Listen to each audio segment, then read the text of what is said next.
And I've known Scott, we just figured out, I said more than 10 years, well, it looks like it's, 15, 17 years.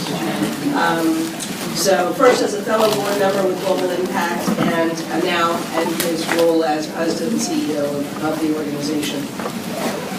Scott has held a number of key leadership positions in public, private, and nonprofit sectors. He's traveled to more than 60 countries in his effort to support global relief and development initiatives. He's viewed development programs from the village level to the global leadership level, and he understands the challenges that communities face in addressing essential services, including health services.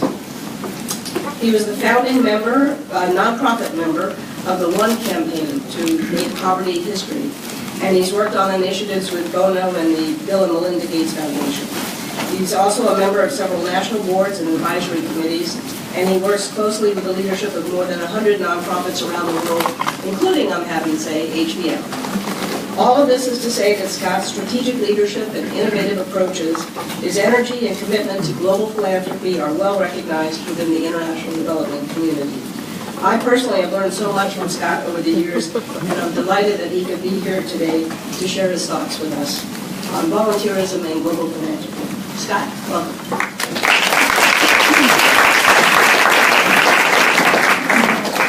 Well, thank you, Nancy, and to all the HVO members, volunteers, stakeholders, sponsors. It's a privilege for me to be here today because I am a huge fan of HVO and of Nancy Kelly. And in fact, when I think of servant leadership, I think of Nancy Kelly. Nancy actually serves as our vice chair.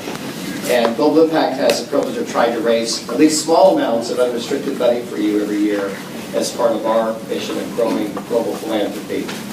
I'm also a huge fan of HVO.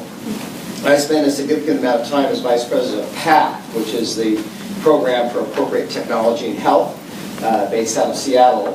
And when I was with PATH, I really fell in love with global health. You can't not understand the significance of giving equity and life to people through health. And so I want to thank all of you, what you do every day to bring health to those here in the United States and around the world. So it's a privilege to be with you on your 30th anniversary. And I love the fact that your 30th anniversary, there's no bones about it. What you talk about in terms of your own arc, if you will, or continuum or theory of change, transforming lives through education, teaching, training, and professional collaboration, and that today you're here to celebrate and to collaborate and hopefully grow for the next 30 years. So very, very impressive, both your theory of change and what you've accomplished, but also why you're here and what you hope to do in the future. Today, I've been given the opportunity to talk to you a little bit about the Sustainable Development Goals, as well as I'm going to suggest the role of philanthropy and volunteerism. And I'm also going to share a little bit about why I think these Global Development Goals for sustainability need to be personal, and why all of us have to take them personally. I understand today you learned a lot about, or at least were reminded a lot about the Millennium Development Goals and the impact that making progress on some of those goals actually had, such as having the number of children that die from preventable diseases around the world, but that there's so much more work to go. And what's exciting is that now, just under 2 years ago, 192 countries came together after a 2-year process of involving governments, the public, the private sector, the nonprofit sector in a way that we've never seen, and adopted these 17 goals for global development and 242 targets that make those goals even more meaningful.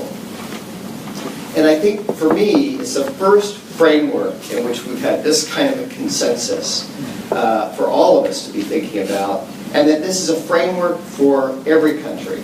It's not just for developing countries, it's not just for developed countries. In fact, those terms will be non-existent in the next 15 years. And hopefully the terms will be all about our people realizing equity and health. Are they eradicated from extreme poverty, are they equal in the eyes of each other and their governments in the world? And that's the hope. And is this a climate, and is this a planet that we can still live on? So indeed, I think these goals will be bigger than us, bigger than the communities that we are involved in, and hopefully larger than the many, many differences that we have around the world, politically or otherwise. So let's kind of dig in. So you have these 17 goals, and I understand that you already got a bit of a preview that you kind of fit in number 3, good health and well-being. I would suggest that HVO and the HVO stakeholders and what you do for the world is much broader than that. But of course, number 3 is a good place to start. But number 4, in terms of the education that you bring to bear, and really number 17, which emphasizes not just partnerships but capacity building, and putting the ownership and putting the intellectual property and really putting the wherewithal into the hands that can really implement that and have it forever. And it'd be interesting to kind of just give you a quick sense of a few of the targets that happen underneath these goals. And the UN has some terrific resources, so there's lots of resources on the web about the global goals. Again, we didn't see any of this kind of exposure in terms of the Millennium Development Goals. But just to give you a bit of a snapshot, under 3, good health and well-being, you've got goals like reduce the global maternal mortality ratio to less than 70 per 100,000 lives. So get very specific kinds of targets. By 2030, end preventable death of all newborns and under 5 children. We're now roughly at 5 to 6 million a year. It was 20 million a year in 2002. Nancy and I first met each other. This says let's finish this one out. By 2030, reduce by 1/3 premature mortality. I know that's important to this group. From non-communicable diseases through prevention and treatment and promotion of mental health and well-being. So you can see that there's been lots of compromise, lots of negotiation about these targets and these goals, but more broadly, there's been some real thought process. There's under 3, there's 9 different goals, but then there's also A, B, C, Ds. So you'll see some of this if you go to the website resources. For example, 3D is strengthen the capacity of all countries, particularly developing countries, for early warning, risk reduction, and management of national and global health risks. And then number 17 is also important for you.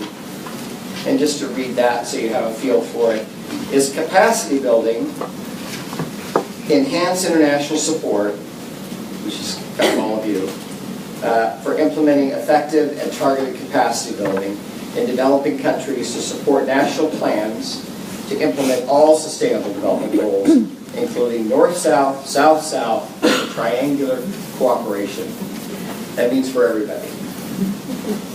So that's a sense of the goals and the targets. But I think probably the way to really think about the goals is to visualize them.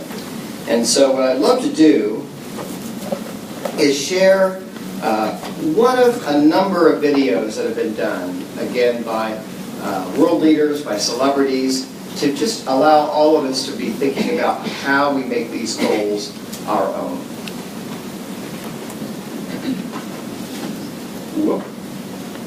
Let's see here. So I might need technical help. There we go. What do you think? Push?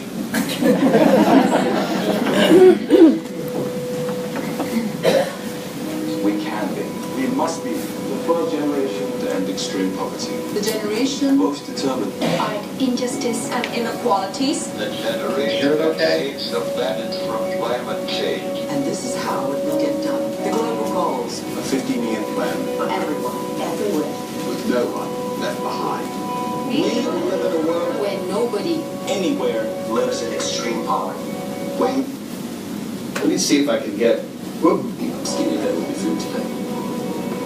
We will live in a world where no child has died. Diseases we know how to cure, and where proper health care Is a lifelong right for Yeah, let's pause it and see if we can get the volume up. I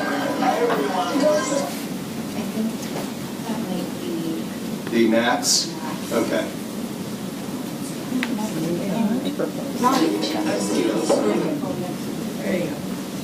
We will live in a world where all girls and all women have equal opportunities to thrive and be powerful and safe. Better? We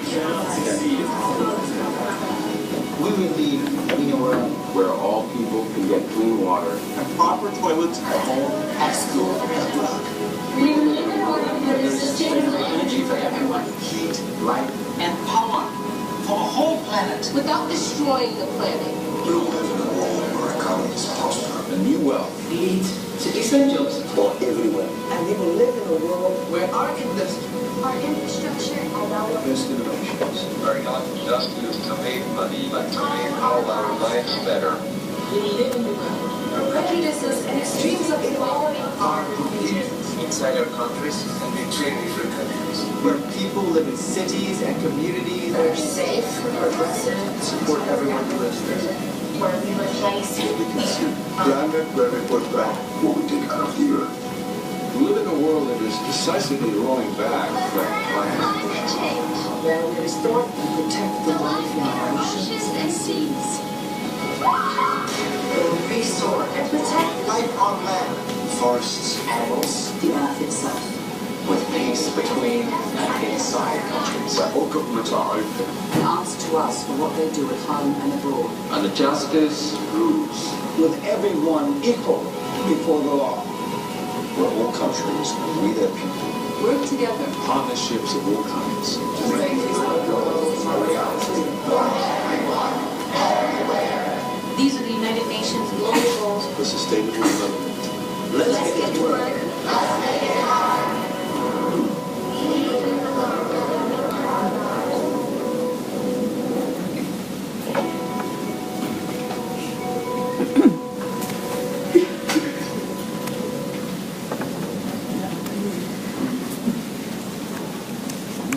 You know, what's interesting is that, Yeah.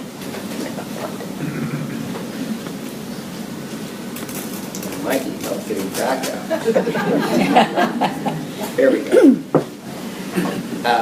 What's interesting is that these goals are not just being adopted even by philanthropists or by government leaders, but if you're in New York and you drive by the Pfizer headquarters, you'll see that their headquarters is wrapped in the Global Development Goals for health. If you live in Detroit, Detroit has adopted the Global Development Goals for their long-term strategy. Philadelphia, Los Angeles, Dubai. And so, and I think the more trouble the world gets, the more difficult things become politically, or certainly as all of us try to deal with some of the largest crises of our time, both in health as well as in marginalized people, such as refugees. We have the largest number of refugees that we've ever had in any of our lifetimes. I think that these goals are important because they give us a framework to continue to make the tremendous progress and build on the progress that all of you have been involved with. So what's interesting is that these goals can no longer be achieved like somewhat the Millennium Development Goals by a handful of donors or by governments alone. They will only be achieved if individuals and the private sector and business solutions and all forms of institutions in the private sector get involved. And this is the first time, again, in our lifetime in which individual philanthropy and volunteerism is not just a leverage point and an important add-on. It's actually the real deal. It's actually what's going to help us get to these goals. And I'll try to share a little bit more about what that looks like. But the philanthropic landscape, let me start with that, talk a little bit about philanthropy, and I'm going to turn to volunteerism. And as part of that, I'm going to talk a little bit about HVO by the numbers. For the first time since the recession, we started to climb past pre-recession numbers in terms of individual philanthropy. So the U.S. has broke back through above the $360 billion mark of funds raised by individuals. 80% of those funds are raised by individuals like you and me here in this country. And the interesting thing is that giving also increased in corporate giving, and it also increased in international giving. International giving is one of the smallest sectors versus domestic health or human resources or other areas that people give to, but it is the fastest growing sector in the United States, which is a good sign. You'll see here a little bit of the trend line for international giving. And one of the things that always affects international giving are disasters. So Americans get more news about disasters than they do about what's happening in Cambodia and the health in Cambodia. And so we're able to respond, more actively there. But as a whole, we're beginning to see growth in, I think, both of Americans' willingness to give to international work and to continue to give even beyond disasters. What's interesting about the international giving is that there's some additional numbers that have to be taken into account. So here's international giving by itself, and you'll see some of the similar trend lines. So it's trending with overall giving, but outpacing other sectors. But what you have to do to get the full picture to understand why private philanthropy and volunteerism is so important to the Global Development Goals is that you have to take that 15.75 number and you have to add a few numbers to it. So in addition to that 15.7 billion, you add in another 11 billion from corporations, 6 billion from religious organizations for international work that doesn't show up on this chart, 4 billion from foundations, probably about 1.5 billion of that each year is from the Bill and Melinda Gates Foundation. But there's other foundation work going on there as well.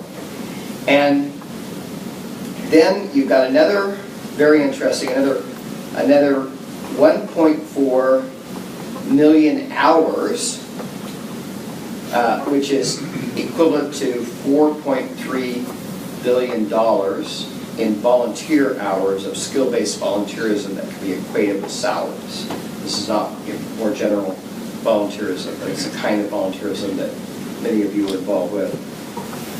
And so on an annual basis this year, really 2015, 2016, we've now seen private philanthropy in the United States exceeds government funding for developing countries. So private philanthropy is now at $43.9 billion, with U.S. government funding at $33 billion.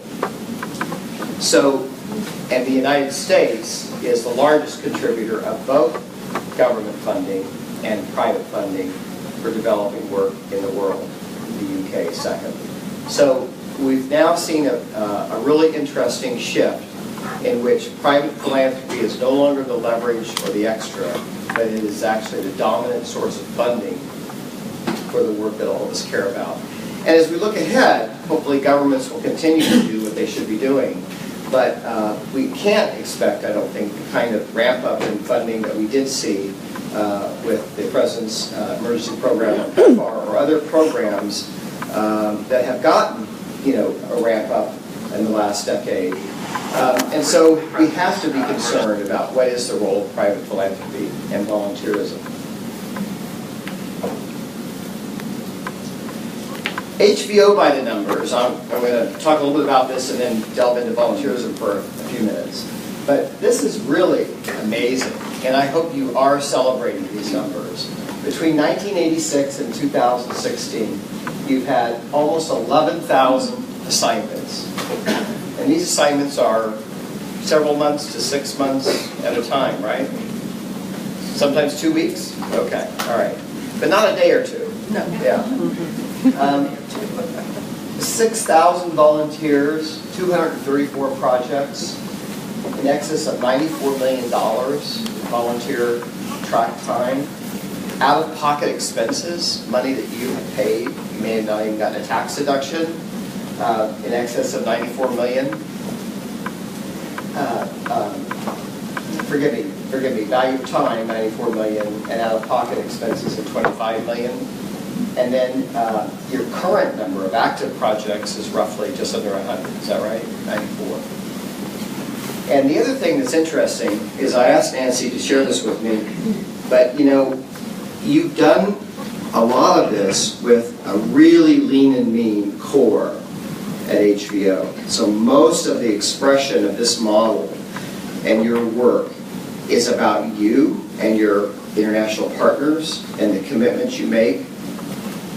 And the HVO core, if you will, or secretariat, is so lean. I mean, it's amazing what you've done. I mean, roughly, you've leveraged $12 million in kind of the same timeline to deliver these kind of numbers.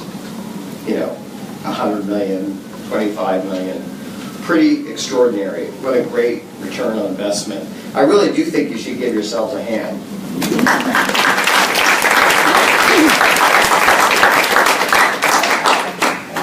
I think that's why, as we think about volunteerism, the HVO model will be very important and seen as a best practice by many. And volunteerism's on the rise. You know, so you've been pioneers, particularly in the health field. There's been more of a tradition of professional training and exchange and volunteerism. But the rest of the world is going to have to catch up with you and wants to catch up with you. So, for example, Impact 2030 is a coalition of Fortune 500 companies that is focused on volunteerism for the SDGs, for the Global Development Goals.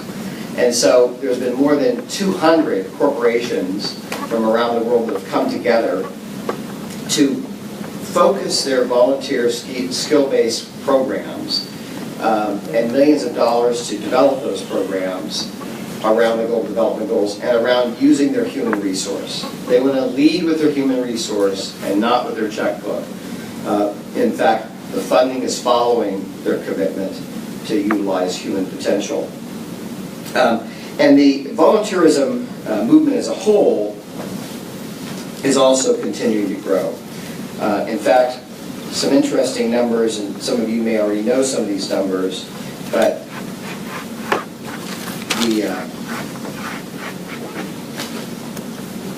I'm going to find them for you no matter what.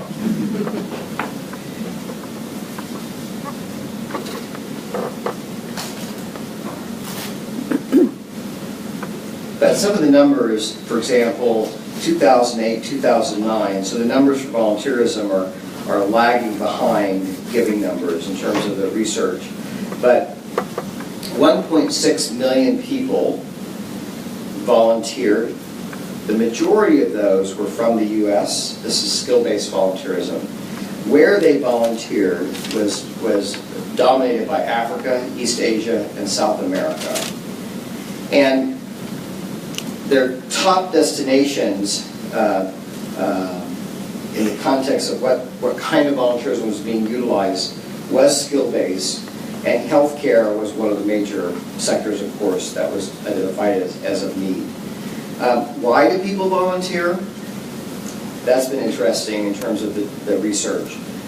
You know, first of all, they volunteer to eliminate poverty or to provide health care.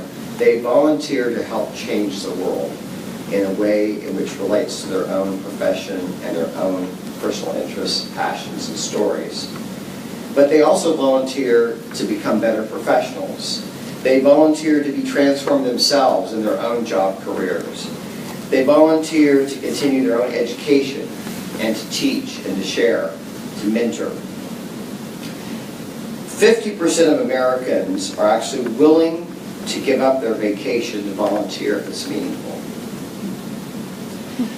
And some of the things that they hope that they will accomplish when they volunteer, I've told you some of their motivations. What they hope they will accomplish is greater cultural understanding, greater professional development, to give back, to educate, and to hopefully make a difference. What's interesting is that when you think about volunteering and integrating that with the SDGs, we begin to think about truly the impact of one, meaning each of us. Because now we begin to think about a global framework in which we can see our own personal journey, our own philanthropy, our own volunteerism, and we can see the impact that's going to have, not just on ourselves, on HVO, on the countries, and on the individual beneficiaries who are also the impact of one, but on the world. And I think that's what the SDGs begin to do for us. In fact, I have to share with you on a personal front, and I'll make sure you have an understanding of why I want to do this, but my own personal journey in global development. So I just recently published a book, and the title of that book is called Take Me With You. And the reason for that title is that my mother, who was an abused wife, when she would escape from the house, I would say, "Take me with you." We finally did escape, and she then married a Black Baptist minister in 1968, the same year that Martin Luther King Jr. was assassinated. And so all heck broke loose in Kansas City. And so we then were losing a custody battle. Jefferson, my stepfather, lost his church. My mother, who was a very prominent teacher in the state of Kansas, the first teacher in Bonner Springs, Kansas, to integrate black and white students. They all had them in the special education program in the late 60s, at least in that part of Kansas, as a way of integrating. But we were losing everything, so she lost her teaching job, he lost his church, and we were losing a custody battle. And so they chose to take me with them again, and we escaped to Vancouver, British Columbia, where we didn't have work permits, so we didn't stay long. Made our way down by the ferry system, for those of you that know the state of Washington. And a gentleman with a felt hat and feather, Canadian gentleman, saw the three of us on a ferry boat. My mother had Trixie, her poodle, in her purse. We had naps those days. And he said, "You know, you folks ought to think about settling in this place called Sequim, Washington. There's people all over the world that are settling there, retirees, others, and they would accept you. It's about 15 miles from where you'll land." And he walked off. So sure enough, we got off the ferry in a place called Port Angeles, Washington, in the very far corner where we hoped people wouldn't notice us. And had a hard time getting a taxi to a hotel. Not as bad as Kansas, but made our way to Sequim, Washington, hid out on a horse ranch, and roughly a year and a half later, as I re-entered school, unfortunately I had probably given my real name to a school official, and so one day the authorities showed up, took me by armed escort, held my mother in contempt of court and kidnapping, and took me back to the state of Kansas. I then, 6 months later, ran away in a snowstorm in Kansas with a knit hat, a green knit hat with $20 bills that my mom had given me from a woman in church who had sewn it before I left the detention center, and a Bible with phone numbers across the country. And I made my way back to Washington State, where actually my mom and Jefferson had taken this case to the Supreme Court of the state of Washington and had overturned it and sent it back to the appeals court on the grounds of race. But I actually had to be in that state for that to happen. And I didn't know that. And as a result, I was able to live with my mom in Jefferson.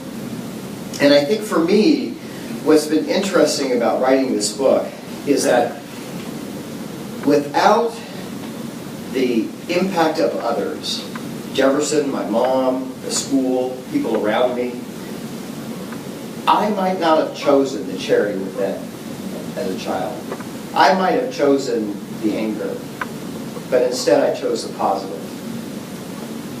I was in Uganda many, many years later with World Vision, and I was walking with the Night Walkers. So if any of you have been there, northern Uganda near Gulu, the Lord's Resistance Army, when it was active, it was a horrible, horrible thing.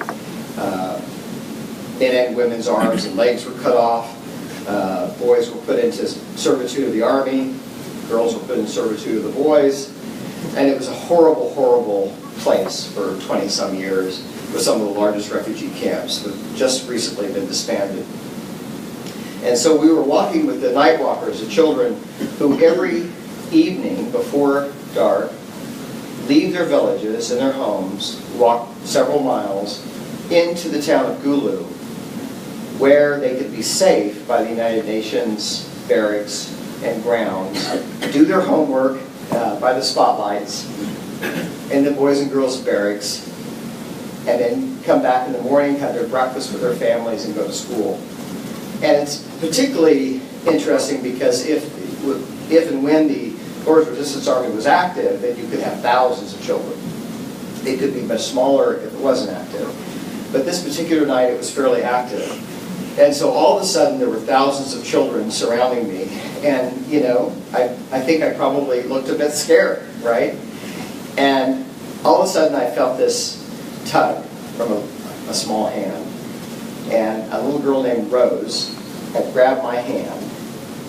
And she looked at me and she said, "It's all right. I'll be here with you."